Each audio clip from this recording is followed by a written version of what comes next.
नमस्कार, मैं चंदन कुमार। स्वागत है आपका अंग महाजनपद के सबसे पुराने और भरोसेमंद न्यूज प्लेटफॉर्म अंगवानी पर। जैसा कि आप सबने अहिर रेजिमेंट का मुद्दा सुना ही होगा और अहिर रेजिमेंट का मुद्दा भी बहुत गरमाया हुआ है। कुछ दिनों पहले एक सांसद ने अपने इलाके के सांसद ने बांका के गिरधारी यादव जी ने सवाल पूछा था, जिसमें सरकार ने कहा था कि यह अभी संभव नहीं है। तो आखिर ये अहिर रेजिमेंट का मुद्दा क्या है और अहिर रेजिमेंट क्यों जरूरी है, ये हम समझने की कोशिश करते हैं। सेना में जिनकी जिस परिवार की पांचवी पीढ़ी सेना में, और जिस परिवार ने कश्मीर से लेके नॉर्थ ईस्ट के बॉर्डर तक जब भी जरूरत पड़ी सेना में योगदान देने से हिचके नहीं, उसी परिवार के major doctor TC Rao ji हमारे साथ हैं। राव साहब, आपका स्वागत है अंगवानी पर। Thank you sir, thank you so much. Rao साहब, ये हम समझना चाहते हैं, सरकार ने तो मना किया है, जो संसद में जवाब आया था, ये अहिर रेजिमेंट मुद्दा क्या है और ये कितना लगता है कि मतलब जो सपना है अहिरों का, एक अहिर रेजिमेंट हो, वो सच के कितने करीब है या नहीं होगा? देखो, मैं बताऊंगा। पहले तो जी, आपने ठीक किया। मेरे 5 पीढ़ियां, जी, मेरे परदादा के पिताजी सार्जेंट रूपराम, मेरे परदादा राव धारीलाल, मेरे दादा राव लेखराम, मेरे पिताजी सूबेदार रामचंद्र और मैं खुद, हम 2 भाई, दूसरा भाई भी, और इन 5 पीढ़ियों 200 साल देश की सेवा की है। और हैदराबाद हस्बैंड मेरे दादाजी थे, जिसमें इंडिपेंडेंस से पहले हैदराबाद हस्बैंड सिंगापुर में पोस्टेड थी जी। वर्ल्ड वार 2 की बात है ये। और ये जापानीज के खिलाफ इन्होंने वहां पे मोर्चा संभाल रखा था। तो Indian national army Subhash Chandra की फौज में भी हमारे क्षेत्र से बहुत लोग थे। मेरे गांव से, कोसली से ही 200 से ज्यादा जवान थे, एक गांव से ही। अच्छा। नेताजी की सेना के अंदर उनसे इन्फ्लुएंस होकर के हमारे लोगों ने हथियार उठाने से मना कर दिया, जापान के। हाँ, जापान के खिलाफ। अच्छा। क्योंकि ब्रिटिश से वो मतलब खपा थे। ब्रिटिश अफसर बहुत भेदभाव करे, बहुत तंग करते थे। हैदराबाद रेजिमेंट के अंदर 33% जाट, 33% अहिर, 33% कुमाऊनी। अब एक तो वो इश्यू बन गया। 1945 में लास्ट रीऑर्गेनाइजेशन हुआ ब्रिटिश के रहते हुए, जिसमें कर्नल हफंडन, जो वह कमांडिंग ऑफिसर थे उस हैदराबाद रेजिमेंट के, उनको ब्रिटिश गवर्नमेंट ने वापस बुला लिया था उनकी नाकामी के कारण कि भाई तुम जवानों को मोटिवेट नहीं कर पाए। कैप्टन थिमैया उस टाइम पे कंपनी कमांडर थे। अच्छा। वो उन्होंने बहुत अच्छा लिखा है अहिरों के बारे में। अच्छा। वो अहिरों को सपोर्ट कर रहे थे, वो भी नहीं चाहते थे कि हम जापानीज के खिलाफ हथियार उठाएं। उस टाइम पे अहिर रेजिमेंट और कुमाऊं को अलग अलग करने के लिए जब जाट रेजिमेंट अलग बना दी, अहिर रेजिमेंट अलग, कुमाऊं अलग। अच्छा, आप ये कह रहे हैं कि उस समय अहिर रेजिमेंट था? यस, 33% हम हैदराबाद रेजिमेंट में थे। नहीं, हम 33% संख्या में थे या संख्या में अहिर रेजिमेंट नहीं थी, नाम की कोई। लेकिन उन्होंने, ब्रिटिश ने रीऑर्गेनाइजेशन में अहिर रेजिमेंट को अलग बनाने के लिए आगरा में ट्रेनिंग सेंटर होगा, ये डिसाइड हो गया। कुमाऊं का रानीखेत में होगा, जाटों का बरेली में होगा। अच्छा। जाटों का बरेली में हो गया, कुमाऊं का रानीखेत में हो गया, लेकिन अहिरों के नाम पे रेलिंग से उसने लाइन खींच दी। उसका क्या मतलब? उसने उदाहरण दिया कि अहिरों ने हरियाणा में, पंजाब था उस टाइम पे, पंजाब में नारनौल के पास में राव तोलाराम के नेतृत्व में ब्रिटिश का काफी अपोज के भारी घमसान युद्ध हुआ वहां पे। बिहार के अंदर उस टाइम पे कंवर सिंह जी, रंजीत सिंह जी, बदरी जी, गोपाल महेंद्र गोप जी, ये सब लोग इन्होंने दुखी कर रखा था ब्रिटिशर्स को। जगह जगह जाकर के ये उनका विरोध कर रहे थे और उनके जवानों को मार रहे थे, उनके अफसरों को मार रहे थे। वो हो गया। कानपुर के अंदर सूबेदार बहादुर सिंह, उसका पूरा परिवार फौज में था, उन्होंने भी हथियार उठा लिए थे ब्रिटिश के खिलाफ। ये हवाला देकर के भाई ये लॉयल है, उसी को ही कंसिडर किया उन्होंने। और ये हमारे वाले उनसे खिलाफ थे, अहिर जो थे, तो अहिर रेजिमेंट नहीं बनी, हमारा सपना वहां टूट गया। अच्छा, मतलब अंग्रेजों ने, चूंकि अहिरों ने एक अधिकतर संख्या में हरियाणा में, यस, बिहार में, जो बिहार में, यहाँ, यानी कि आप कह रहे हैं कि इनसे नाराज होकर के बिकॉज इसको रेड इंक से लगा दे, हमने विरोध किया था उनका। अच्छा। उन्होंने सोचा ये लोग कभी हमारे लिए लॉयल नहीं हो सकते ब्रिटिश के लिए, तो इनको रेजिमेंट मत दो। सबको पता था देश आजाद हो गया। आजादी के बाद में हमारी सरकार का फर्ज बनता था, अहीरों ने उनका विरोध किया था, बहुत संख्या में थे हम लोग। वर्ल्ड वार 2 में हमारी बहुत भारी संख्या थी। अगर मैं ये डोगरा में बाद में जो बनी है, इनसे हम बहुत, हमारा कंट्रीब्यूशन था, उसको भी नकारा कर दिया हमारी सरकारों ने। एक के बाद में एक सरकारें चेंज होती रही, हमें कंसिडर नहीं किया। पिछले 2 साल से काफी इसके ऊपर एक ये मुद्दा जोर पकड़ा है, अभी जन जागरण हुआ है। अहीर कौन सी स्टेट है जहां नहीं है? वेस्ट बंगाल में अहीर है, वहां पे यादव अहीर नहीं लिखते, कोई घोष है, कोई मंडल, सभी अहीर है। उन सब ने अभी अपने कोणों से ये आवाज उठानी शुरू की है, आंदोलन शुरू किए हैं, और मुझे उम्मीद है कि भारत सरकार जल्दी हमें कंसिडर करेगी आने वाले समय में। खास करके ये जो सरकार है, नरेंद्र मोदी की सरकार है, एनडीए की गवर्नमेंट है, इनके अंदर इच्छा शक्ति है कोई नया मुद्दा करने की, कुछ नया करने की। ये डिसिसिवनेस इनके अंदर है, निर्णय लेने की शक्ति है। तो हम अभी 3 दिन पहले संडे को ही राजनाथ सिंह जी से मिले थे, जो अभी आप मिले हाँ डिफेंस मिनिस्टर है। उनको हमने एक एक चीज बताई कि अंग्रेजों ने इसलिए नहीं दिया हमें कि हमने उनका विरोध किया। ये तो उनको पता होगा ना, इतना ज्यादा पता नहीं था। अच्छा, हाँ थोड़ा उनको आइडिया था, लेकिन हमने ब्रीफ किया। आपने उनको पूरे इतिहास बताया कि होता क्या है, पार्लियामेंट में आज तक किसी एमपी को इस मुद्दे पे बोलने के लिए उचित समय नहीं दिया गया। जो ही वो शुरू करते हैं, 2 मिनट बाद में लोकसभा स्पीकर उनको रोक देते हैं। हाँ ठीक है ठीक है ठीक है। हमने लोकसभा स्पीकर को भी चिट्ठी लिखी है कि इसके ऊपर डिबेट करवाया जाए 0 आवर्स में। हाँ, और इस मांग के ऊपर लोकसभा स्पीकर का भी इंटरवेंशन हो, ताकि हमारे लोकसभा में जो एमपी अपनी बात रखते हैं उनकी बात अच्छी तरह सुनी जाए। हमने सभी एमपीज के पास में लेटर लिखे हैं अभी, ये बताते हुए कि भाई अहीर रेजिमेंट क्यों जरूरी है। इस पे बात करेंगे हम कि अहीर रेजिमेंट के लिए हम क्यों मांग कर रहे हैं, ये मेरा क्या मिलेगा हमसे। मेरा यही सवाल था ये कि ठीक है, ये तो हुआ कि अहीरों का इतिहास, कैसे वो लड़ते रहे अंग्रेजों के खिलाफ, और जिसके कारण की रेड लाइन लग गई और उसके कारण नहीं हो पाया। ठीक है, उसके बाद अपनी देश आजाद हुआ, अपनी सरकार आई, फिर भी नहीं बना। ठीक है, मैं ये अब जानना चाहता हूँ, अब जबकि देश जाति से कह रहे हैं कि ऊपर उठ के, और सब सरकारों का ये भी राय कम जाए, इसमें एक जाति विशेष अहीर रेजिमेंट अब बनाने की जरूरत क्यों लगती है आपको? अब जरूरत ऐसे लगती है सब आज के दिन, अगर हम अहीरों का सैन्य इतिहास देखें, बहादुरी देखें, इन लोगों की देश के लिए जान दी है, सुप्रीम सेक्रीफाइस दी हमारे हीरो ने। वर्ल्ड वार 2 में Victoria cross captain Umrao Singh, independence से पहले बहुत पदक मिले हमें, वीरता पुरस्कार मिले हैं। यानी हमारे लोगों को अधिकार चाहिए बलिदान देने का, अपनी जान कुर्बान करने का देश के ऊपर। ये अहीरों के अंदर खून में है ये। अब आजादी के बाद में हम देखें कितनी लड़ाइयां हुई है। 47-48 की मेजर सोमनाथ शर्मा को जो फर्स्ट परमवीर चक्र मिला, वो अहीर कंपनी के कंपनी कमांडर थे। 4 कुमाऊं की अहीर कंपनी थी, उसके ही कंपनी कमांडर थे। अब लड़ती तो सेना है, नाम सेनापति का होता है। ये सब ठीक है सर, देखिए अहीर कम्युनिटी को माना भी जाता है कि मार्शल कौम है, वो लड़ने के लिए हमेशा हर जगह आगे होते हैं।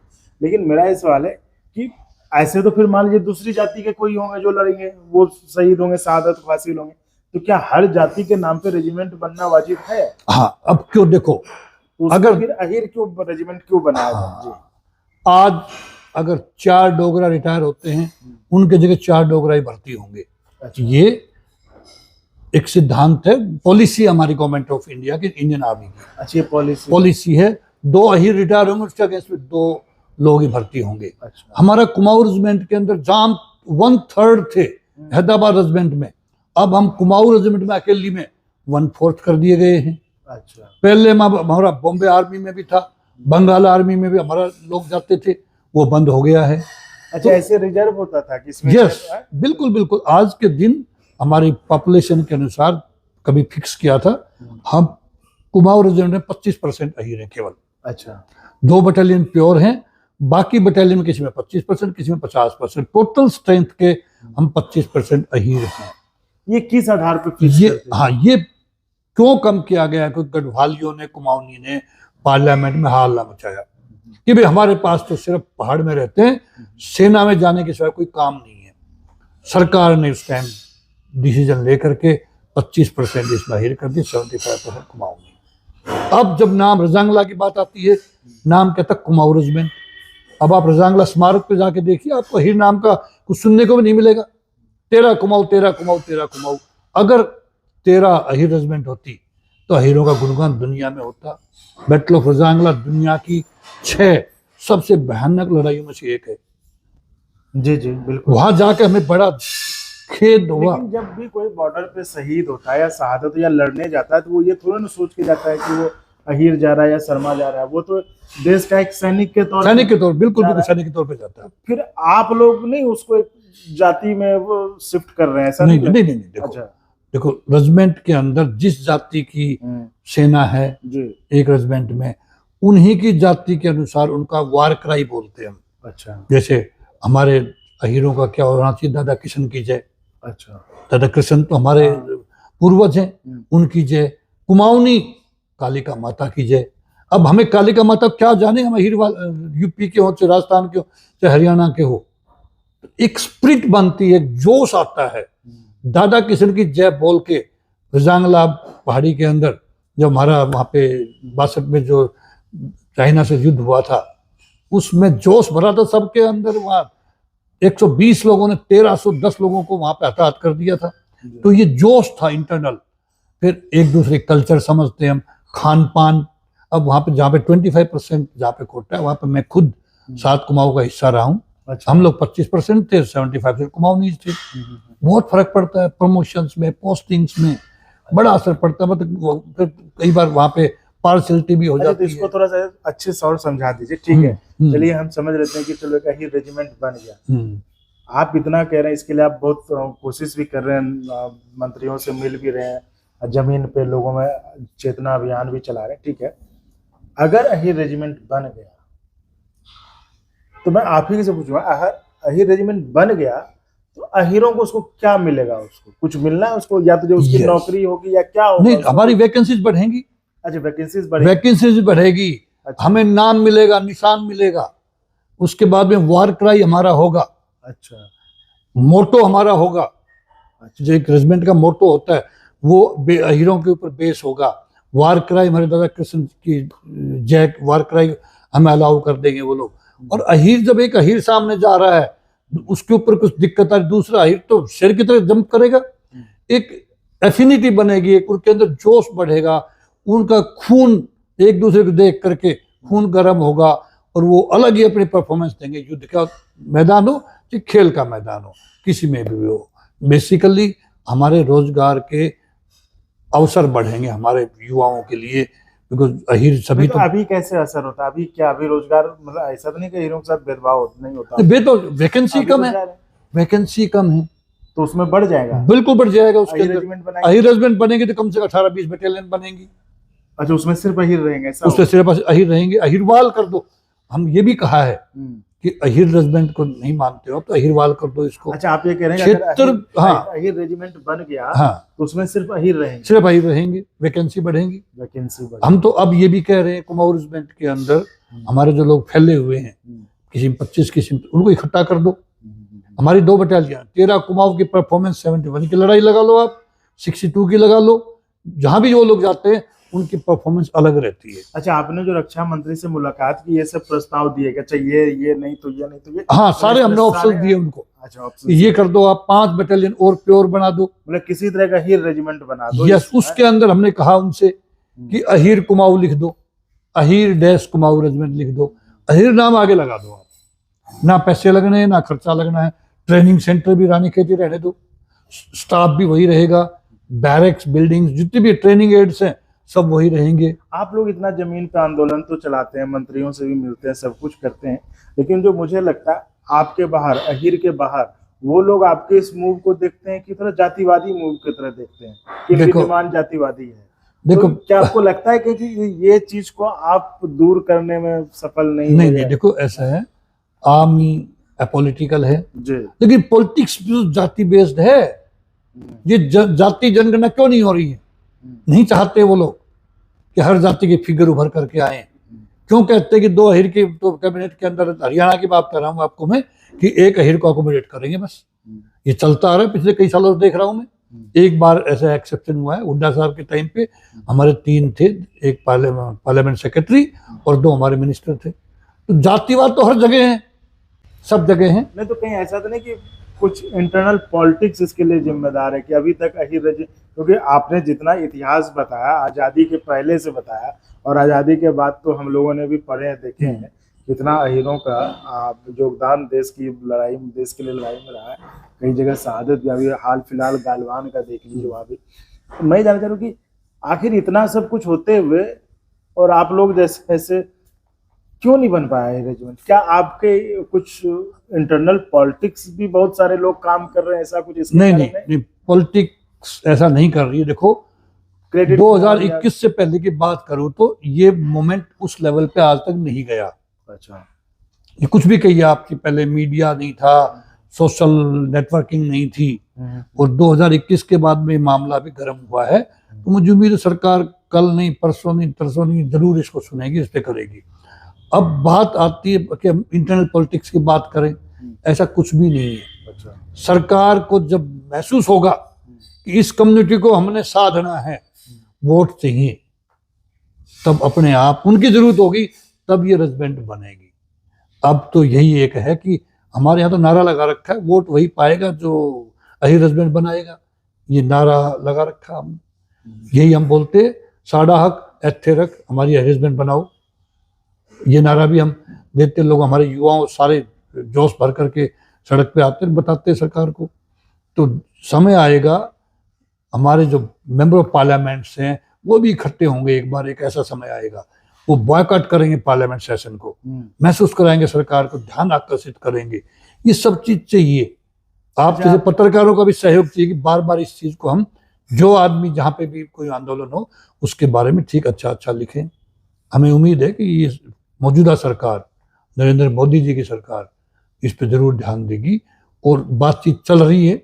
समय लग सकता है, देखो, अब बोलते भाग्य में नहीं, लेकिन जब लिखा तो है, मना कर दिया है कि अब नहीं मना तो करते, मना वो एक लाइन लिखते हैं हमेशा। अच्छा, कोई भी आरटीआई डालता है, हाँ। लिखते हैं कि जी 47 के बाद में, दिया कि अब नहीं बनेगा, हाँ 47 के बाद में जाति आधारित कोई रेजिमेंट नहीं बनी है। हमारे सामने उदाहरण है, नागा रेजिमेंट 1970 में नागा रेजिमेंट बनाई।